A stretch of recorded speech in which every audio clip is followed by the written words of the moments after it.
ചേലക്കരയിലെ ചെക്കന്മാരൊക്കെ ഇപ്പൊ ക്ലാസ് ആട്ടാ. അതിനൂതന ഹൈടെക് സാങ്കേതിക വിദ്യകളോടെ വൻ നഗരങ്ങളെ പോലും വെല്ലുന്ന സൗകര്യങ്ങളുമായി നമ്മുടെ ചേലക്കരയിൽ naturals beauty parlour, doctors tower, near bus stand, Chelakkara. Thiruvallomala ഗ്രാമപഞ്ചായത്ത് ആയുർവേദ ഡിസ്പെൻസറിയും ഗ്രാമീണ വായനശാലയും സംയുക്തമായി സംഘടിപ്പിച്ച 5 ലക്ഷം രൂപയുടെ യോഗ പരിശീലന പദ്ധതിക്ക് സമാപനമായി. തിരുവല്ലോമല ഗ്രാമപഞ്ചായത്ത് ഗവൺമെന്റ് ആയുർവേദ ഡിസ്പെൻസറിയും VKN ഗ്രാമീണ വായനശാലയും സംയുക്തമായി സംഘടിപ്പിച്ച യോഗ പരിശീലന പദ്ധതിയുടെ സമാപനം പ്രൗഢമായി നടന്നു. VKN ഗ്രാമീണ വായനശാല ഹാളിൽ വെച്ച് നടന്ന സമാപന പരിപാടിയുടെ ഔദ്യോഗിക ഉദ്ഘാടനം ഗ്രാമപഞ്ചായത്ത് പ്രസിഡന്റ് P. കൃഷ്ണപ്രസാദ് നിർവഹിച്ചു.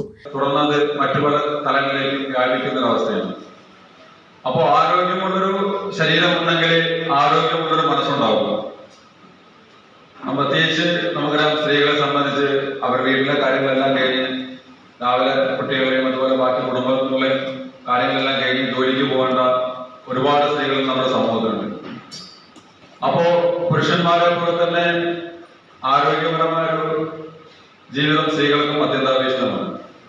അങ്ങനെയുള്ള കാലഘട്ടങ്ങളിൽ യോഗ പോലെയുള്ള ക്ലാസുകൾ നമ്മുടെ ശരീരത്തിനും മനസ്സിനും ആനന്ദം പകരുന്ന ഒന്നാണ്. നമുക്കറിയാം, ഇന്ന് ലോകത്തിന്റെ നിലവിൽ യോഗാ ഗുരുവായി ഭാരതത്തെ കാണപ്പെടുന്നൊരു ചിത്രമാണ് നമുക്ക് കാണാൻ കഴിയുന്നത്.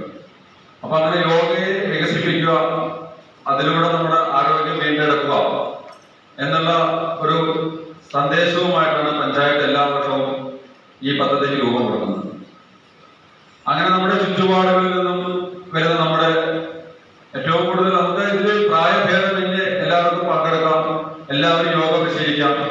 അങ്ങനെ നമ്മുടെ ചുറ്റുപാടുകളിൽ നിന്ന് വരുന്ന എല്ലാവരെയും മാനസികമായും ശാരീരികമായും ഉത്തേജിതമാക്കുക എന്നുള്ള ലക്ഷ്യമാണ് പഞ്ചായത്തിനും അതുപോലെ തന്നെ നമ്മുടെ ആയുർവേദ ഹോസ്പിറ്റലിനും ഉള്ളത്.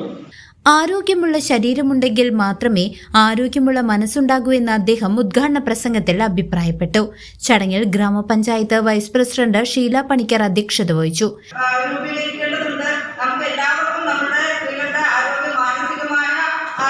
ശാരീരികമായ ആരോഗ്യത്തിന്റെയും പ്രാധാന്യം കൊടുക്കേണ്ടതുണ്ട്.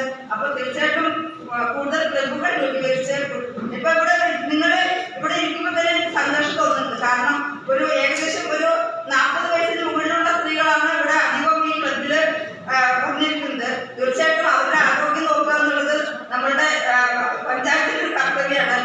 Ayurveda medical officer doctor Blessy K. Dixon പദ്ധതിയുടെ പ്രവർത്തന റിപ്പോർട്ട് അവതരിപ്പിച്ചു. ഗ്രാമപഞ്ചായത്ത് സ്ഥിരം സമിതി അധ്യക്ഷരായ ബേബി രചിത, പത്മിനി, ഉഷ രാംകുമാർ എന്നിവരും ഗ്രാമപഞ്ചായത്ത് അംഗങ്ങളായ സജയ് കുമാർ, അമ്പിളി, ജാഫർ, പരുത്തിപ്ര, സൗമ്യ സുരേഷ്, മോനിഷ സുജിത്, ദിലീപ് മോൻ, ഷമീർ അലി, സജിത സുരേഷ്, രചിത ആറുമുഖൻ, രശ്മി രഞ്ജിത്ത് തുടങ്ങിയവരും ചടങ്ങിൽ ആശംസകൾ അർപ്പിച്ച് സംസാരിച്ചു. ഈ യോഗ പരിശീലനങ്ങളൊക്കെ കാണുന്നുണ്ട് പല രീതിയിൽ. അതുപോലെ തന്നെ മുദ്രകൾ, ഇപ്പൊ ഈ അടുത്തായിട്ട് സോഷ്യൽ മീഡിയയിൽ വളരെ റീച്ച് കിട്ടിക്കൊണ്ടിരിക്കുന്ന ഒന്നാണ് മുദ്രകളുടെ ഇത് പറയുന്നത്. കാരണം പല അസുഖങ്ങളും മാറ്റാനായിട്ട് ഈ കയ്യിലെ 5 വിരലുകൾ ഉപയോഗപ്പെടുത്തിക്കൊണ്ട് നമ്മുടെ ശരീരത്തിന്റെ നമുക്കുണ്ടാകുന്ന പല അസുഖങ്ങളും പല ടെൻഷൻസും എല്ലാം ഒഴിവാക്കാൻ പറ്റുമെന്ന് പറഞ്ഞിട്ട് നമ്മൾ സോഷ്യൽ മീഡിയയിൽ നിന്ന് വളരെയധികം പ്രചാരമായിക്കൊണ്ടിരിക്കുന്ന ഒരു യോഗാചാര്യ എന്ന് പറയുന്ന ഒരു പരിപാടി നടക്കുന്നുണ്ട്. 5 ലക്ഷം രൂപ ചെലവഴിച്ച് പൊതുജനങ്ങൾക്കായി നടപ്പിലാക്കിയ ഈ യോഗ പരിശീലന പദ്ധതിയുടെ സമാപന വേളയിൽ പങ്കെടുത്ത വിദ്യാർത്ഥികൾക്ക് സർട്ടിഫിക്കറ്റുകളും യോഗ ബുക്ക്ലെറ്റും വിതരണം ചെയ്തു. CCV news, Thiruvilwamala.